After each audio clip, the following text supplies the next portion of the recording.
The Atlanta Braves visit the New York Mets this Friday, September the 18th. Hey guys, don't forget, next time you're on picksandparlays.net, use the promo code NFL15 and it'll save you 15% on anything in the entire site. My name's Allie Burns. Welcome to Picks and Parlays. I've got your free pick for that game right here, and it's coming from Tim Michael. Tim, the Braves are a decent-sized favorite here at minus 165. The total is 8.5. Where do we go with this one? Well, Allie, Atlanta had Thursday off, and with its ace on the mound, I think it'll find a way to get the job done in the Big Apple on Friday night. I think the Braves are worth the price on the road versus the Mets, who are in a tough matchup in Philadelphia on Thursday. You know, Atlanta is 29-21 and first in the National League East. Miami isn't too far behind, though, at 25-22. Philadelphia and the Mets are in a tight battle now to get included into the playoff field of 8. But I don't expect Atlanta to take the foot off the gas here or anything. Instead, I think it'll be out to lay the hammer down on its division rival and put it out of its misery. Atlanta has to be feeling pretty confident here by sending ace Max Fried to the hill to start, as he's 4-0 with a 1.98 ERA. Fried returns from a 10-day injury list from back spasms, but he's been given the green light to go. Fried was 17-6 with a 4.02 ERA last.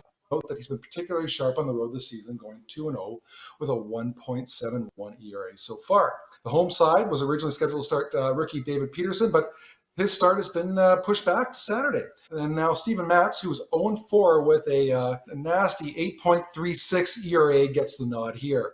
Matz also makes his return from the 10-day injured list, and he makes his way back into the starting rotation after transitioning to the Mets' thinned-out bullpen. Let's be frank, Matz has been terrible this year.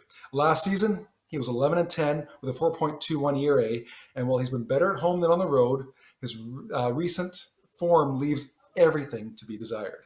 So considering the talent discrepancy on the mound between these two starting pitchers, and also taking into account the extra day off to prepare, I'm going to suggest laying the price on the favored visiting side here, as I think it's a great situational matchup for the Braves on Friday night.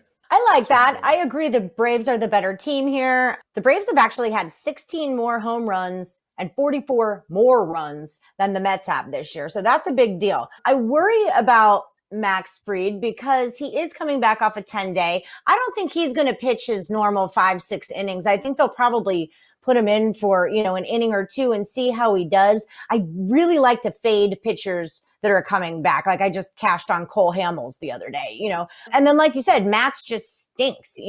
I think this has overwritten all over it, if you will. The Braves will have no problem hitting off of Steven Matz. And even if Fried does end up staying in 5 or 6 innings, I think the Mets will still get a run or two off of him. So I like it over the 8.5 points here. Allie, with Matz coming in with this last minute start like this isn't going to help him at all. It's not looking good for the guy. He's going to get the hook early. And that's one of my favorite plays when I go through the games in the morning. If there's an undecided pitcher, I immediately just take that other side. Like if you already know you're pitching today, I think you're going to win this game as opposed to this guy who doesn't yet, So I make a little note that as soon as that game goes live, get on this team because they didn't know who was going to pitch. It's just a little tip I'm throwing out there for you. We all are good stuff, aren't you, Allie? Yep, that's just it. All right, guys, stay tuned. We have a lot more free baseball picks headed your way from Picks and Parlays.